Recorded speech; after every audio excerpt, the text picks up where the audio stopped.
Welcome to the Herald Democrat Sports Podcast. I'm the sports editor of the Herald Democrat, Jason De La Rosa, and you're listening to the latest edition of the Herald Democrat Sports Podcast.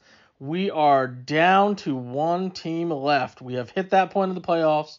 There's one team still standing as we reach the state semifinals, the Final Four.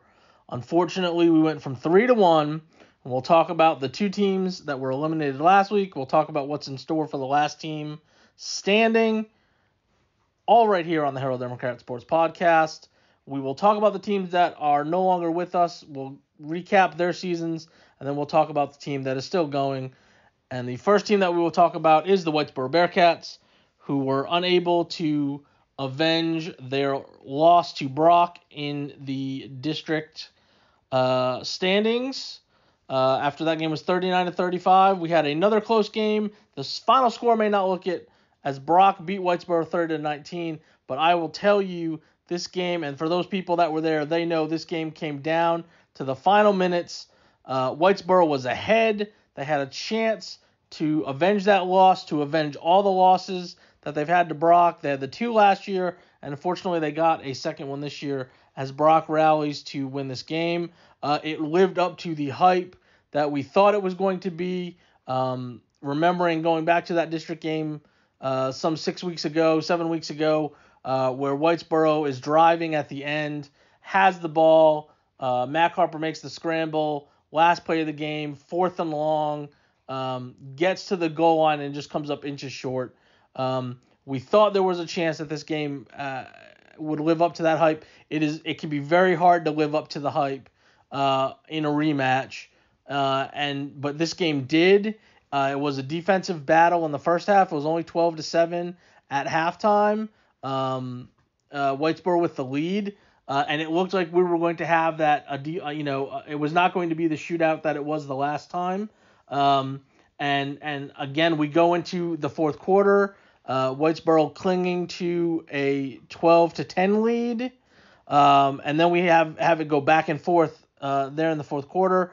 Brock goes ahead. Then Whitesboro scores with a little under 7 minutes to go, so they're up 19 to 16 because Brock went for a 2-point conversion on its touchdown to open the fourth quarter. So Whitesboro's back in front, 19-16, and then they have a chance to get off the field. It's 4th and 6 in their territory, and Brock converts a pass, and they end up scoring on that drive with 3 minutes left. Now, if Whitesboro stops that pass, they don't win the game, but they get the ball back with about 4.5 minutes left, so they were going to have to get a couple first downs. And even if they didn't, they would have to punt and then send the ball back to Brock with a little time left. So it wasn't, if we get this stop, we win the game right then and there. But they had a chance to get off the field. Unfortunately, they could not. So now they're down 22-19 at that point. No, 23-19, excuse me. So they're down 23-19. They have a chance with the ball. It was almost literally... there were several people covering this game from a variety of outlets, and we basically, as soon as Brock scored that, we're like, oh my God, this is the exact same scenario as the district, the first one. Whitesboro's down. There's 3 minutes left. They're going to have to drive the length of the field. They have to score a touchdown because they're down 4. So a field goal does them no good. This is the redemption. They're going to score a touchdown, they're going to win. And it was playing out, like I said, like almost exactly like the last game. And unfortunately, first play out of that is an interception. Brock picks off the pass. They turn that into another touchdown with 1:44 left, and that's the difference. That's all the scoring there, so that's why it looks. So you say 30-19, that doesn't look like a close game, but obviously it was a game that was in the balance, going into the final 4 minutes. And like we said, Whitesboro had the ball 3 minutes to go, chance to go score and win the game, and unfortunately they weren't able to do that. But again, it was the game that we thought it was going to be between these two teams. It was obvious that Whitesboro had closed the gap on Brock, and unfortunately they were just not able to get the full to close the gap completely and get the win. In the game, Grayson Ledbetter, 17 carries, 130 yards rushing. Mac Harper, 12 of 26 passing for 225 yards. He had 3 touchdown passes. 2 of those were to Jay Sanders, who had 5 catches for 74 yards. Carter Sluter had 2 catches for 104 yards. He had a 93-yard touchdown catch to open the scoring in this one. And Brett Donaldson, 2 catches for 29 yards. Harper also ran 16 times for 64 yards. But again, you're at this time of year, you have the 2 best teams in the region, were the 2 best teams last year in the region. And unfortunately, it came down to, you don't want to put it all on turnovers, but Whitesboro had 4 and Brock had 1. Whitesboro had some drives go into the red zone. They were unable to get points off of that. And that ended up, ultimately being the difference. When you have 2 teams that are so close, all it takes is, one play here or there or whatever to make the difference. But obviously, another great season for Whitesboro. You're talking about a program that had never been this far before last year, and now they've been in the region finals / the state quarterfinals the last 2 years. They set the school record for wins by getting to 11 wins. Their only 2 losses were to Brock, who is playing this week, and is in a position to see. We'll see what they do over their next couple games. They could end up being the state champions, and if they are, I just don't know if you just say it's bad luck. We were in the same region, we were in the same district, we were on the same side of the bracket as the best team left standing, and who knows what Whitesboro would have done if they would have been able to hang on and take on Malakoff next week.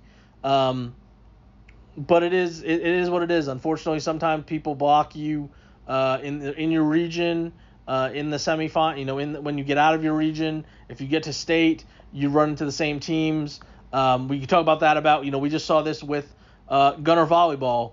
3 years in a row, they had to play Bushland. In the first time in the state semifinals, they lost to them. The next year they get to the championship game, lose to them, and this time they finally broke through. If they didn't, just imagine what that's like, to get to the state tournament, to get to the Final Four, and have to face the same team 3 times in a row, and you end up losing to them. And if Bushland had done it, they would have been they would have won the championship all 3 of the years. And if you're Gunter Volleyball, you're just looking, you say, they were the best team. We're probably the second best team.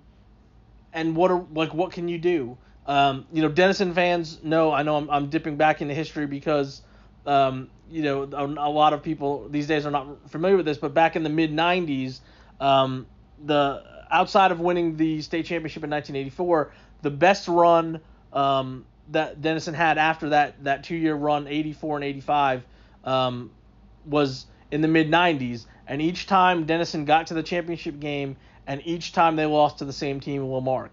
And so what are you supposed to do? There's an alternate universe where Denison wins all 3 of those, and they went 3 straight state championships, and Lamarck sits there and goes, what do we got to do to beat these guys? And unfortunately, Whitesboro was at that point with Brock, and it stings that they're in the same district, so they have to play them twice. But it is obvious that the gap had closed, and for Whitesboro to get back to this point next year, it's gonna take overcoming some losses. They did that this year. We said before the season, you're losing these receivers and you're losing some of these guys on defense. You still have some really good players back, and they did, but now it's going to be how do you handle a change that's going to come at quarterback because Mac Harper is graduating, and how do you handle losing your lead running back because Grayson Ledbetter is graduating, and some of these guys at receiver, Jay Sanders is graduating. So you have all these guys that, yes, they're going to have good players coming back, and they're going to have them. But there's going to be holes to fill, and again, you're going to be in a situation where you're in the district with Brock. So can you find a way to get to the playoffs and then make another run again? And I wouldn't put it past Whitesboro to do that. They're at a high point right now, but it's very hard to do what they've done just these last 2 years. And unfortunately, their last 3 losses, their last 3 losses are to the same team in that span where they've gone, I think 16-3, maybe 17-3, and all 3 losses are to the same school. It's just the blessing and the curse of the bracket. Sometimes it just happens. But again, it's a great season for them to get as far as they did. I'm sure a lot of people, I know we talk about rankings and predictions and all that other stuff, and there were people that said, "Oh, last year was a fluke," and they're not as good as they are. And yet every week they went out and they beat people by large margins. They beat really good teams. We talked about how they were able to hold off a really good Bells team, and they were able to hold off a really good Pottsboro team. They played Brock toe-to-toe, and so they were tested, and they were able to beat everybody except Brock, and they were able to do what a lot of people didn't think that they could do or were expected to do, to get back to being one of the 8 best teams standing. And so that's a huge credit to Whitesboro for that. The other team that we lost down in 2A Division 2 in the Region 2 final was Collinsville. They came up short against Albany 66-34. This was a game that Albany jumped up big in the first half. It was 21-7 after the first quarter. That's not terrible. It was actually 14-7 at one point in the first quarter, and that's manageable. But Albany just continued to pile up the points. They were up 49-21 at halftime. It was 49-21 at halftime. It was 49-28 early in the third quarter, and you kind of go, okay, well maybe Collinsville can get a little closer, but then Albany really put the game away. They scored 2 more times in the third quarter to get up to 60, and that was it for Albany. For Collinsville in this game, Logan Jenkins 27 of 42 for 256 yards passing. He also ran for a touchdown. He had I will count them up here because Rylan Newman had spoiler alert. Rylan Newman had a touchdown pass in this one as well. He had so Jenkins had 2 touchdown passes. We mentioned Rylan Newman. He did have a halfback touchdown pass, 56 yards, and he ran 13 times for 97 yards and had a touchdown run as well. Colin Barnes had 10 catches for 109 yards and a touchdown. Reed Patterson, 5 catches for 91 yards and a touchdown. He's the one that caught the pass from Newman on the halfback pass.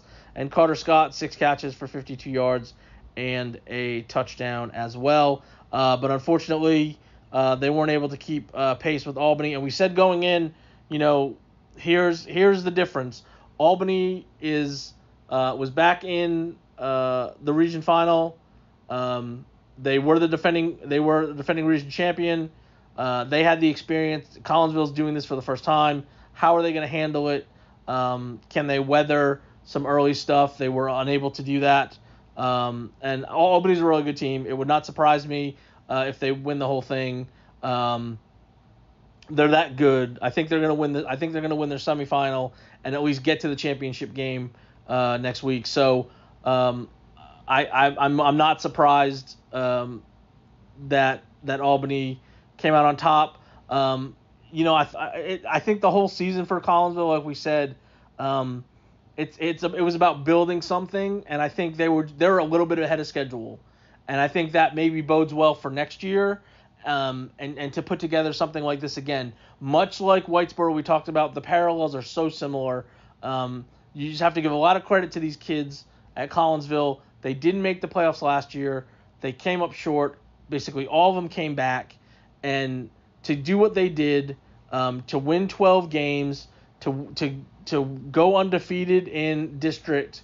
Their only loss before this, like we said, was to a Cooper team that also made the state quarterfinals in 2A Division 1. They lost in the same round, but like I said, so it's both of their losses are the teams that were in the final 8 of their respective divisions, and to have that happen says a lot about how good that Collinsville was this year. Like I said, you set the school record for wins. You get to the region final for the first time since 2009. It's only the third time in school history to get this far. You're trying to do something that had only been done one other time, and that was 20-something years ago. And it just says a lot about the growth of this team. And so obviously this sets things up for next season.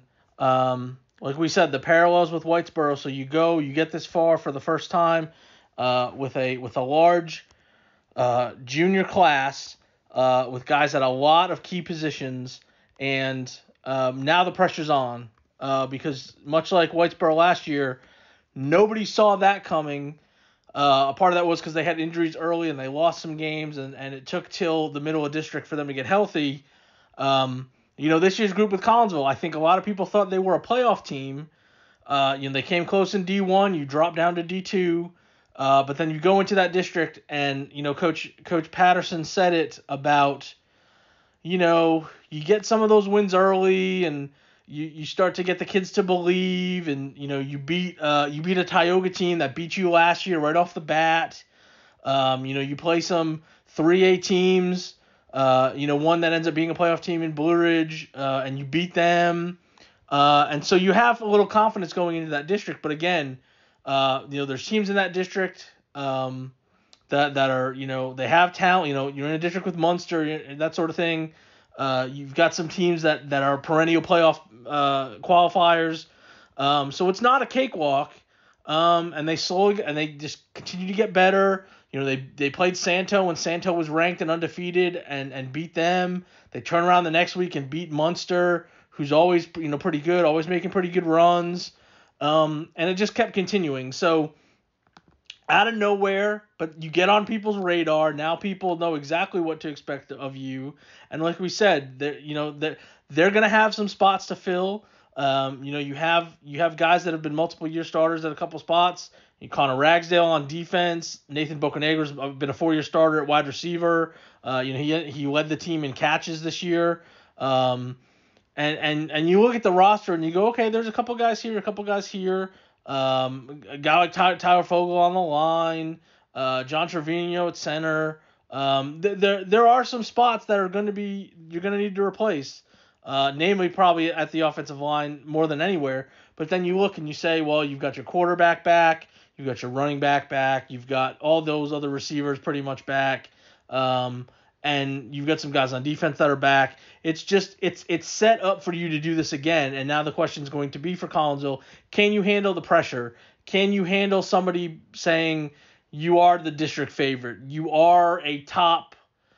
I think there's a chance they might be a top 10 preseason team off of this, because people are going to look and say, whoa, they're bringing back that many starters from a team that, went as far as they did, went 12-2, and lost to Albany, which, like we said, Albany might end up being the state champion. So, it's another great season. It's a great run. And it's going to be interesting to see how Collinsville handles it. I think obviously they're a playoff team for sure next year. The only question is, how high is the ceiling, and are we talking about them potentially playing in the semifinals, or at least getting past Thanksgiving again, which would be a major accomplishment just doing that, depending on how the bracket shakes out. So unfortunately we lose Whitesboro and Collinsville. And we have the one team that if you were to say to somebody, well, who is the last team that's going to be standing in Texoma? You put your money on Gunter, and you're probably going to be right. And the Gunter Tigers have advanced to the state semifinals for the seventh straight year. after they beat Holiday 31-7 in the 3A Division II Region 2 final, in a game that scoreboard-wise was close. It was 17-7 at halftime, and Gunter scored twice in the second half to break the game really open at 31 at the final score. But anybody who watched this game saw that Holiday could not do anything against this Gunter defense. And so a 10-point game at halftime might as well have been a 30-point game at halftime because Holiday was not doing anything. We talked about the Gunter defense, how good they have been. This was a game coming in that we thought, hey, both these defenses are really good. And this is a matchup that we've seen for the last 5 years in the region final. Gunter has won all of them, and the script played out the same here. We talk about rematches. Holiday's defense is really good. The problem is that Gunter's defense is just a little bit better, if not a lot better, in regards to the Holiday offense, which has struggled to put up points in this matchup, and it happened again. And if it wasn't for a 71-yard run on an option pitch that was going to the right, and then the guy reversed field and came back all the way to the left and got an assist from a ref by blocking a couple of Tigers who had to slow down to try to get around him, down to, I think, the 5-yard line was that run, that 71-yard run, and then Holiday scored a couple plays later. Without that play, Holiday does not score in this game because they only had 3 first downs. One of them came on that run. So outside of that run, they only had 2 first downs. For the game total, counting that run, they had 137 yards. So they had about 60% of their yards come on that one play.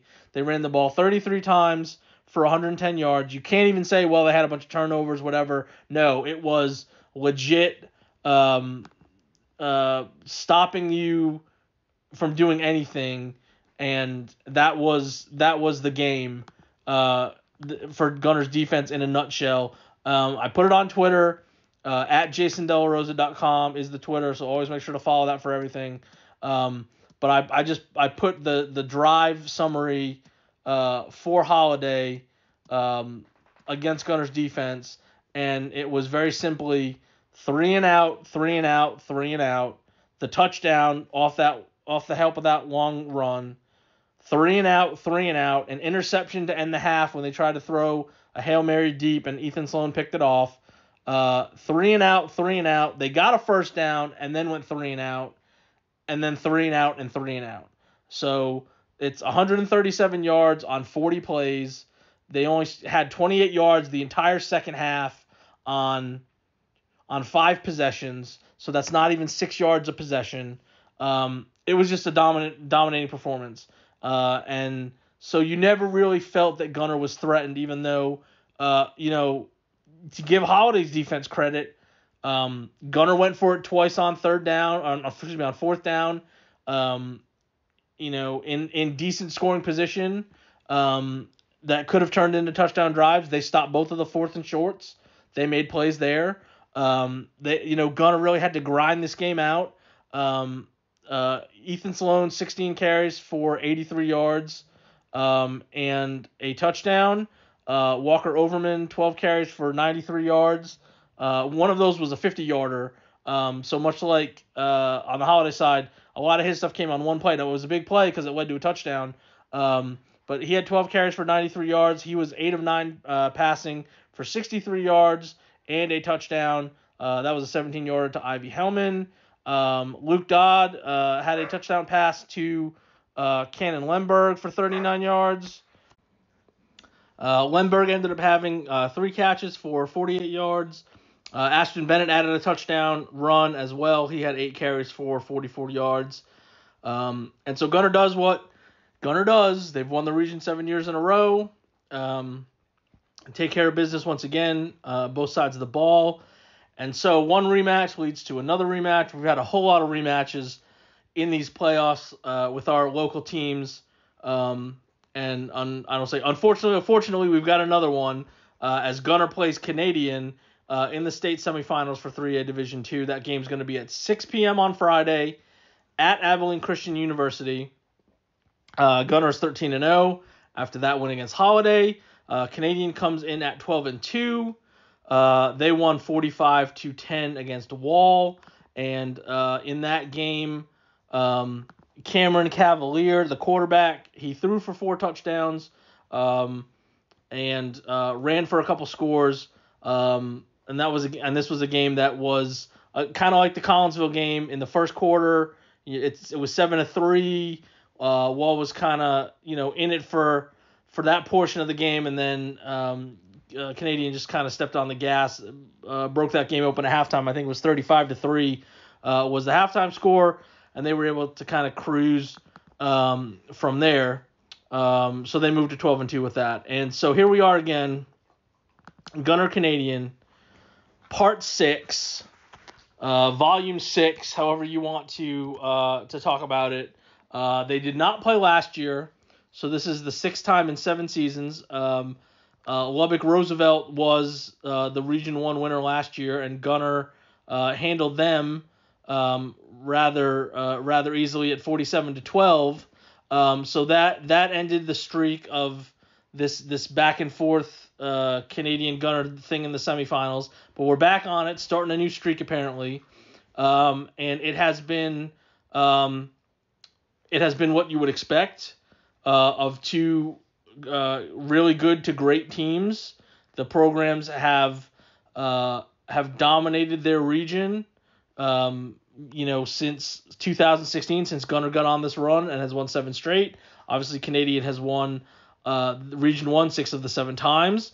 They've played games that have been close. Each team has a game where they've won rather handily. It's gone back and forth. Gunter obviously has won 2 championships after beating Canadian on the way. Canadian won the championship in 2020 after beating Gunter in the last meeting between these two. So if you win this game, you got a really good chance of winning the whole thing. And it has been what you would expect of 2 of the best programs continually facing each other, doing what they've done the last couple times. And so just to run it down, so you've had, Gunter won the first 2, 44-34 and 56-27. Then Canadian won 17-7, and then Gunter won 27-20. The last time that it won its most recent championship in 2019. Then Canadian won in 2020, 33-8, and that team went on to beat Franklin by a point to win that championship. And then, of course, Gunter and Franklin played last year in the championship, Franklin winning that one 49-35. And for those who are paying attention, Franklin moved up to Division 1. They're still playing in the Division 1 bracket, which is why they're not technically defending this championship. The other side of this bracket has Big Sandy Harmony going against Poth in the other semifinal for the right to play next Thursday afternoon at 3 o'clock at AT&T Stadium, Cowboy Stadium, the one in Arlington, for those keeping track. So what can we expect? I think everybody expects it's going to be a good game. Like we said, 3 of the 5 previous ones have been 10 points or less. There's been drama. They've come down to the fourth quarter. They've come down to the wire. So I think we can expect that. If you can expect that again, I don't know if it's going to happen, but there's a good chance it will. To talk about Canadian, because I know everybody knows about what Gunter's done. We can touch on them, but I'm sure people around here, the Gunter fans, have been eyeing Canadian, at least paying attention, knowing that this was obviously a possibility. They put up a lot of points. They're averaging almost 53 points a game. In all 12 of the wins, they've scored at least 42 points. They do have the 2 losses. One of them was 47-21 against Bushland, and then 37-36 in overtime against Elk City, which is an Oklahoma team. So I don't know how much you can. There's not a whole lot of similarity there in terms of they both of the losses are in the same fashion. I mean, I guess you could say that those two teams obviously offensively put up points, because if you look at a lot of their other games, they are not giving up points. So they score. They're averaging the 53 points a game, and they've done that on the strength of some really big outbursts. Because they have won games, 66-7, 77-0, 70-8. That one was against Lubbock Roosevelt, who obviously lost some of its key players on offense last year.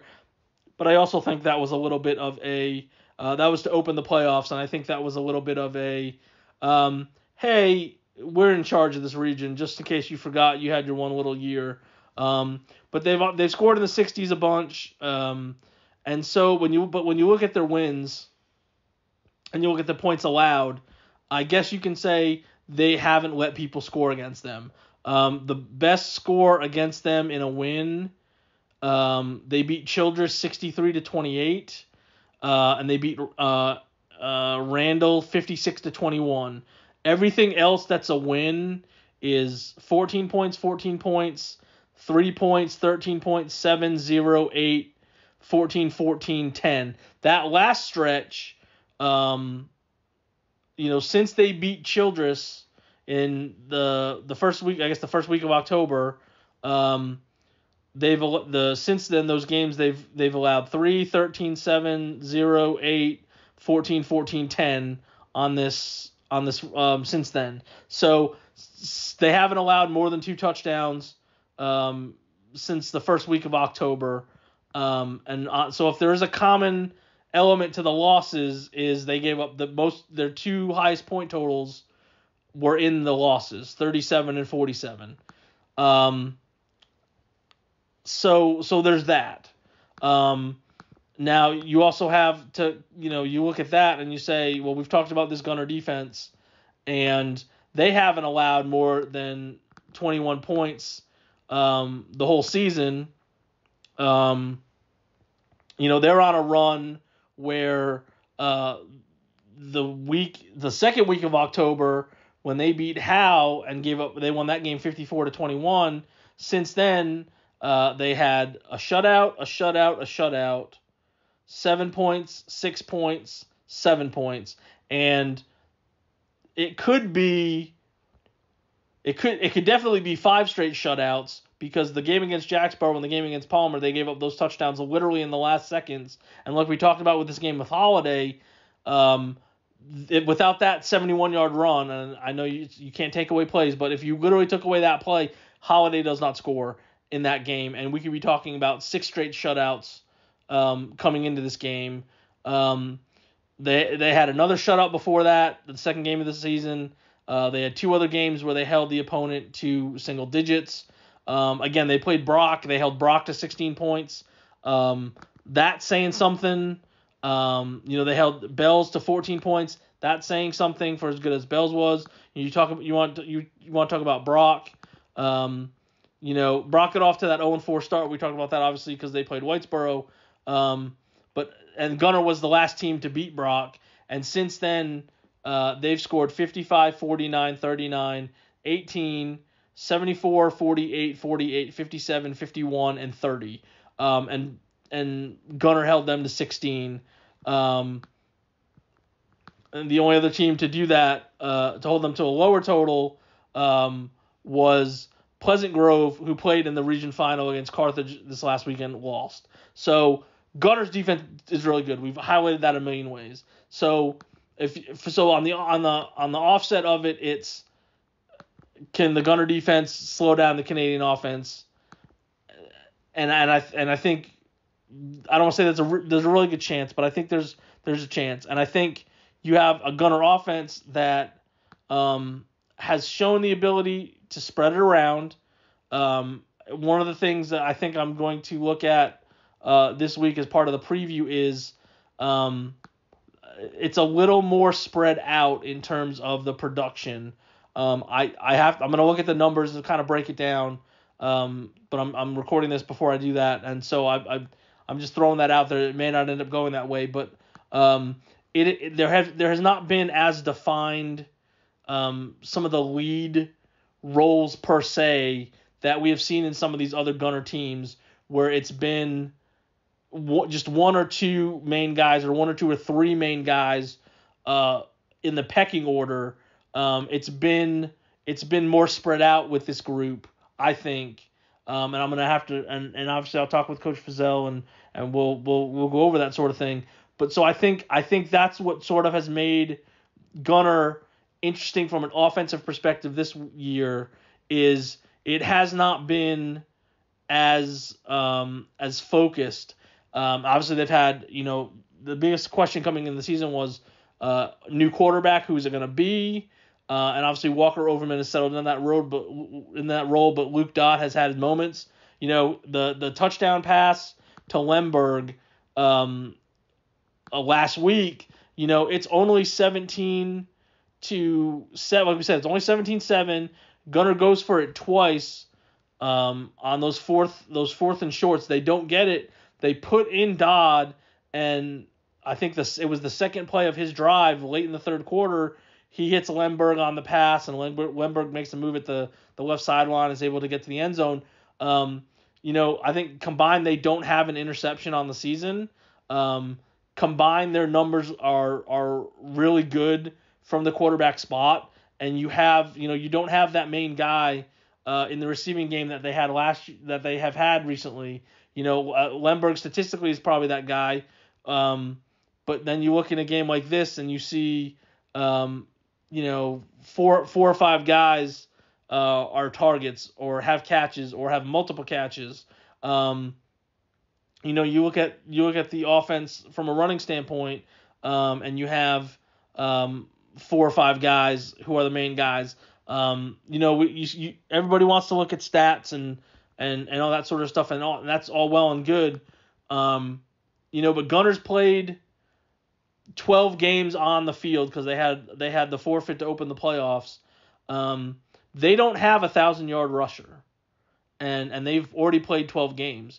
I mean, that's not a whole lot to ask from a game-by-game standpoint. I think that's only like 85. Maybe you have to average 85 yards or 80 yards a game. It's not a lot. But they don't have a 1,000-yard rusher because of how they operate offensively, and they've had these large margins. They don't have a 900-yard rusher. They don't have an 800-yard rusher. But what they do have is they have a guy in the 700s and a guy who's almost in the 700s and a guy who's over 500 and another guy who's on the verge of being in the 300s. And you look at one of those guys has 14 touchdown runs, and then another one's got 15 touchdown runs. I think 15 touchdown runs. I can't find. Oh, it says 10 touchdown runs, and then another guy has 4, and then another guy has 6, and then another guy has 5, and it's just the balance for what Gunner does is what makes them so dangerous, because you can't go into a game and say, this is the guy we're going to take out. This is the guy we're going to spy and double team or whatever, because there's other people that make plays, and they may not do it this week, and they may not have done it the week before, but they'll burn you for one big play and a touchdown in this one. I think special teams is going to be huge. Preston Tarpley kicked another field goal in this game, 27 yards. I think he could have kicked some other ones. I think Gunner was, playing with a lead. I think Gunner was being a little aggressive, and knowing that Holiday's Holiday's offense was not doing anything against Gunner's defense. He could have kicked one or two of those on those fourth downs, just to add points if I think they felt they needed them. But I don't think that, I think they were just being aggressive and kind of that feeling of, well, if we can't get fourth and short, we don't deserve it. But he's kicked 8 field goals on the season. He's got a really good leg.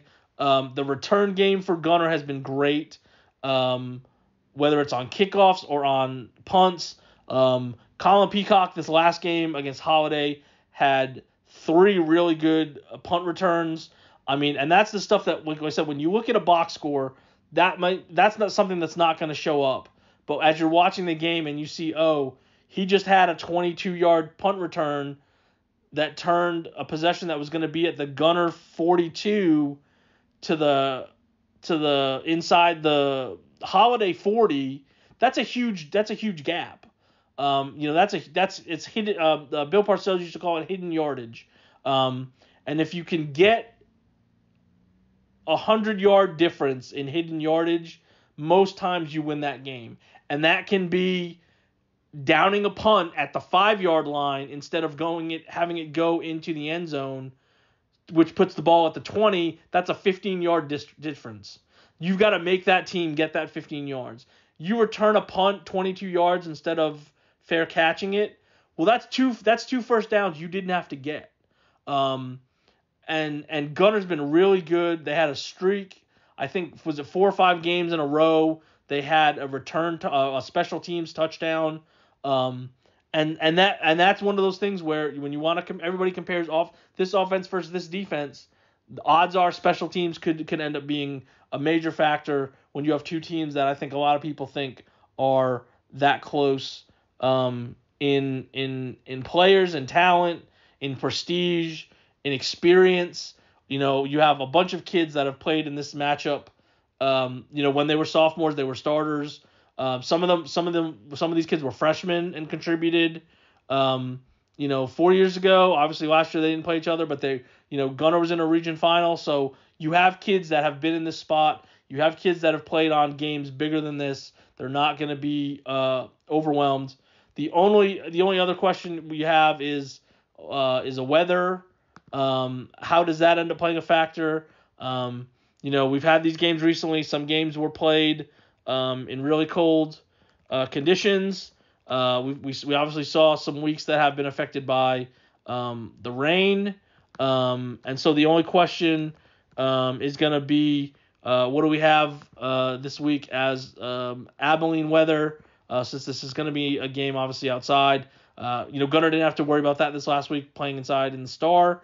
And a quick glance looks at, okay, it's going to be 62, 20% chance of rain, but nothing super crazy. Not a lot of wind. It looks like 5 to 10 miles an hour. So you don't have to worry about the wind being a factor. You don't have to worry about it being, 40 something degrees, and worrying about it being cold.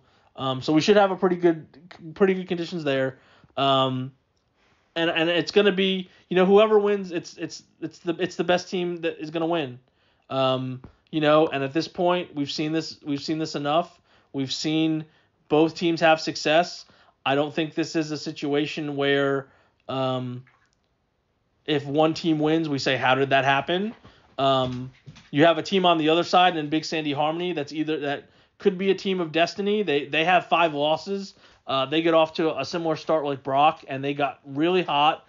They eliminated Newton, who a lot of people thought was going to be. A lot of people were predicting before the season that Gunner Newton would be the championship game this year, but they're sitting there. They're 9-5, much like Whitesboro was last year.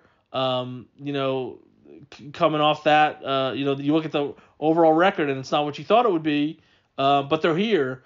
But I think if they win, that would be surprising on that side of the bracket. I think if Gunner advances, if Canadian advances, don't be surprised. And I think if the winner of this game wins the whole thing, I don't think anybody's going to be surprised, because I think there's a really good chance. Much like we have seen in a couple of these matchups, where you looked at these teams, a lot of people said, this is the state championship game, the winner's going to win the whole thing. And a couple of years that happened. So it's gonna be a great matchup. If you can get out there, again, it's 6 o'clock on Friday. It's at Abilene Christian. They have a really nice facility. It's brand new.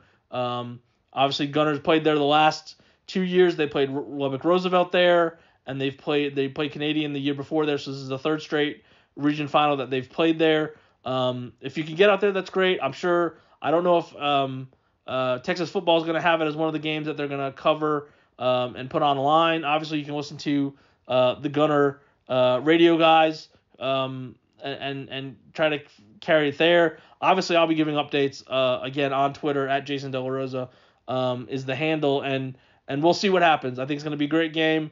Like I said, most of these have been great games, and it's two teams that, like I said, before the season, I think if you said who you're going to face in the semifinals, Canadian would have said Gunter, and Gunter would have said Canadian, and here we are. So it should be another chapter to what has turned into this rivalry.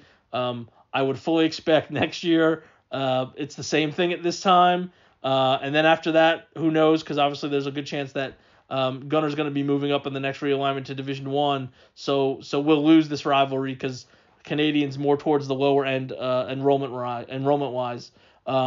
So we'll enjoy it while we have it. And so they're the last team standing.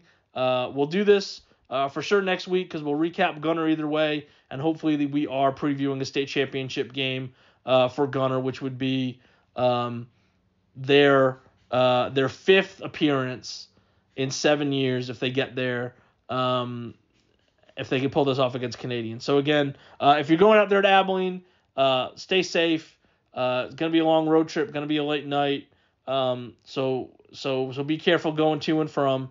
Thanks for listening to the podcast, and we will talk to you next week right here on the Herald Democrat Sports Podcast.